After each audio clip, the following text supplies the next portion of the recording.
नारायण नारायण नारायण नारायण। ओम नमो भगवते वासुदेवाय। श्रीमद्भागवत महापुराणम चतुर्थः स्कंधः। चौथा स्कंद अथ प्रथमोध्यायः। पहला अध्याय स्वयंभुव मनु की कन्याओं के वंश का वर्णन। श्री मैत्रेय जी कहते हैं, विदुर जी स्वयंभुव मनु के महारानी शतरूपा से प्रियव्रत और उत्तानपाद इन दो पुत्रों के सिवा 3 कन्याएं भी हुई थीं। वे आकुति, देवहूति और प्रसूति नाम से विख्यात थीं। आकुति का यद्यपि उसके भाई थे तो भी महारानी शतरूपा की अनुमति से उन्होंने रुचि प्रजापति के साथ पुत्री का धर्म के अनुसार विवाह किया। पुत्री का धर्म के अनुसार किए जाने वाले विवाह में यह शर्त होती है कि कन्या के जो पहला पुत्र होगा उसे कन्या के पिता ले लेंगे। प्रजापति रुचि भगवान के अनन्य चिंतन के कारण ब्रह्म तेज से संपन्न थे। उन्होंने आकुति के गर्भ से एक पुरुष और स्त्री का जोड़ा उत्पन्न किया। उनमें जो पुरुष था वह साक्षात यज्ञ स्वरूपधारी भगवान विष्णु थे और जो स्त्री थी वह भगवान से कभी अलग न रहने वाली लक्ष्मी जी की अंश स्वरूपा दक्षिणा थी। मनु जी अपनी पुत्री आकुति के उस परम तेजस्वी पुत्र को बड़ी प्रसन्नता से अपने घर ले आए और दक्षिणा को रुचि प्रजापति ने अपने पास रखा। जब दक्षिणा विवाह के योग्य हुई तो उसने यज्ञ भगवान को ही पति रूप में प्राप्त करने की इच्छा की। तब भगवान यज्ञ पुरुष ने उससे विवाह किया। इससे दक्षिणा को बड़ा संतोष हुआ। भगवान ने प्रसन्न होकर उससे 12 पुत्र उत्पन्न किए। उनके नाम हैं तोष, प्रतोष, संतोष, भद्र, शांति, बृहस्पति, इद्म, कवि, विभु, स्वर्ण, सुदेव और रोचन। ये ही स्वयंभुव मनवंतर में तुषित नाम के देवता हुए। उस मनवंतर में मरीचि आदि सप्तऋषि थे। भगवान यज्ञ ही देवताओं के अधीश्वर इंद्र थे और महान प्रभावशाली प्रियव्रत और उत्तानपाद मनुपुत्र थे। वह मनवंतर उन्हीं दोनों के बेटों और पोतों और दोहित्रों के वंश से छा गया। प्यारे विदुर जी, मनु जी ने अपनी पुत्री दूसरी कन्या देवहूति कर्दम जी को ब्याही थी। उसके संबंध की प्राय सभी बातें तुम मुझसे सुन चुके हो। भगवान मनु ने अपनी तीसरी कन्या प्रसूति का विवाह ब्रह्मा जी के पुत्र दक्ष प्रजापति से किया था। उसकी विशाल वंश परंपरा तो सारी त्रिलोकी में फैली हुई है। मैं कर्दम जी की 9 कन्याओं का, जो 9 ब्रह्म ऋषियों से ब्याही गई थीं, पहले ही वर्णन कर चुका हूँ। अब उनकी वंश परंपरा का वर्णन करता हूँ, सुनो। मरीचि ऋषि की पत्नी कर्दम जी की बेटी कला से कश्यप और पूर्णिमा नामक 2 पुत्र हुए, जिनके वंश से यह सारा जगत भरा हुआ है। शत्रुतापन विदुर जी पूर्णिमा के वीरज और विश्वग नाम के 2 पुत्र तथा देवकुल्या नाम की 1 कन्या हुई। यही दूसरे जन्म में श्री हरि के चरणों के धोवन से देव नदी गंगा के रूप में प्रकट हुई। बोले गंगा मैया की जय। अत्रि की पत्नी अनसुईया से दत्तात्रेय, दुर्वासा और चंद्रमा नाम के 3 परम यशस्वी पुत्र हुए। ये क्रमशः भगवान विष्णु, शंकर और ब्रह्मा के अंश से उत्पन्न हुए थे।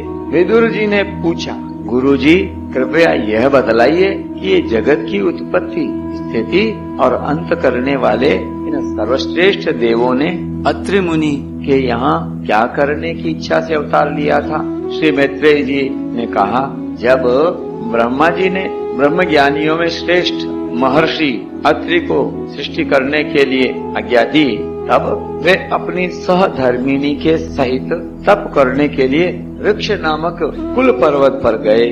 वहाँ पलाश और अशोक के वृक्षों का एक विशाल वन था। उसके सभी वृक्ष फूलों के गुच्छों से लदे थे तथा उसमें सब और निर्विंध्या नदी के जल की कल कल ध्वनि गूंजती रहती थी। उस वन में वे मुनिश्रेष्ठ प्राणायाम के द्वारा चित्त को वश में करके 100 वर्ष तक केवल वायु पीकर सर्दी, गर्मी आदि द्वंद्वों की कुछ भी परवाह न कर एक ही पैर से खड़े रहे। उस समय वे मन ही मन यही प्रार्थना करते थे कि जो कोई संपूर्ण जगत के ईश्वर हैं, मैं उनकी शरण में हूँ, वे मुझे अपने ही समान संतान प्रदान करें। तब यह देखकर कि प्राणायाम रूपी ईंधन से प्रज्वलित हुआ अत्रि मुनि का तेज उनके मस्तक से निकलकर तीनों लोगों को तपा रहा है। ब्रह्मा, विष्णु और महादेव तीनों जगतपति उनके आश्रम पर आए। उस समय अप्सरा, मुनि, गंधर्व, सिद्ध, विद्याधर और नाग उनका सुयश गा रहे थे। उन तीनों का एक ही साथ प्रादुर्भाव होने से अत्रि मुनि का अंतःकरण प्रकाशित हो उठा। उन्होंने एक पैर से खड़े खड़े ही उन देव देवों को देखा और फिर पृथ्वी पर दंड के समान लौट कर प्रणाम करने के अनंतर अर्घ्य, पुष्प आदि पूजन की सामग्री हाथ में ले उनकी पूजा की। वे तीनों अपने अपने वाहन हंस, गरुड़ और बैल पर चढ़े हुए तथा अपने कमंडलू, चक्र, त्रिशूल आदि चिन्हों से सुशोभित थे। उनकी आंखों से कृपा की वर्षा हो रही थी। उनके मुख पर मंद हास्य की रेखा थी जिससे उनकी प्रसन्नता झलक रही थी। उनके तेज से चौंधिया कर मुनिवर ने अपनी आंखें मूंद लीं। वे चित्त को उन्हीं की ओर लगाकर हाथ जोड़ अति मधुर और सुंदर भावपूर्ण वचनों में लोक में सबसे बड़े उन तीनों देवों की स्तुति करने लगे। बोलिए भक्त वत्सल भगवान की। अत्रि मुनि ने कहा, भगवान, प्रत्येक कल्प के आरंभ में जगत की उत्पत्ति, स्थिति और लय के लिए जो माया के सत्व आदि तीनों गुणों का विभाग करके भिन्न भिन्न शरीर धारण करते हैं, वे ब्रह्मा, विष्णु और महादेव आप ही हैं। मैं आपको प्रणाम करता हूँ। कहिए, मैंने जिनको बुलाया था आप में से वे कौन महानुभाव हैं? क्योंकि मैंने तो संतान प्राप्ति की इच्छा से केवल एक सुरेश्वर भगवान का ही चिंतन किया था। फिर आप तीनों ने यहाँ पधारने की कृपा कैसे की? आप लोगों तक तो देहधारियों के मन की भी गति नहीं है, इसलिए मुझे बड़ा आश्चर्य हो रहा है। आप लोग कृपा करके मुझे इसका रहस्य बतलाइए। श्री मैत्रेय जी कहते हैं, समर्थ विदुर जी, अत्रि मुनि के वचन सुनकर वे तीनों देव हंसे और उनसे सुमधुर वाणी में कहने लगे। देवताओं ने कहा, ब्राह्मण, तुम सत्य संकल्प हो, अतः तुमने जैसा संकल्प किया था वही होना चाहिए। उससे विपरीत कैसे हो सकता था? तुम जिस जगदीश्वर का ध्यान करते थे वह हम तीनों ही हैं। जगदीश्वर भगवान की प्रिय महर्षि, तुम्हारा कल्याण हो।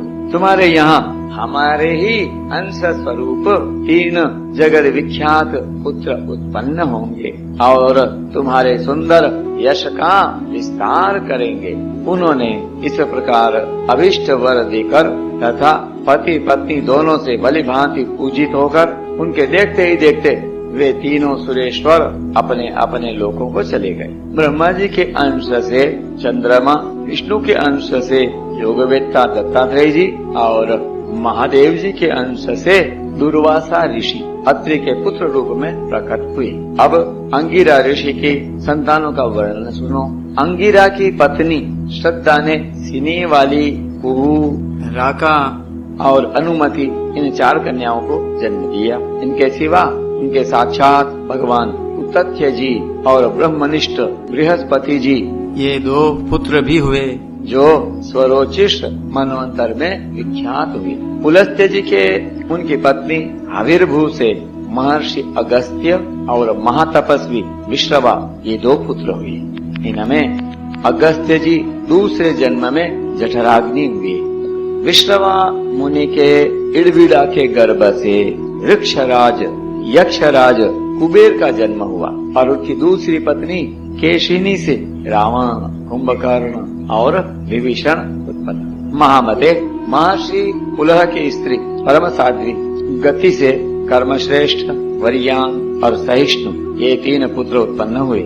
इसी प्रकार क्रतु की पत्नी क्रिया ने ब्रह्म तेज से देदीप्यमान बाल खिल्य आदि 60,000 ऋषियों को जन्म दिया। शत्रुतापन विदुर जी वशिष्ठ जी की पत्नी ऊर्जा ये अरुंधति से चित्रकेतु आदि 7 विशुद्ध चित्त ब्रह्मर्षियों का जन्म हुआ।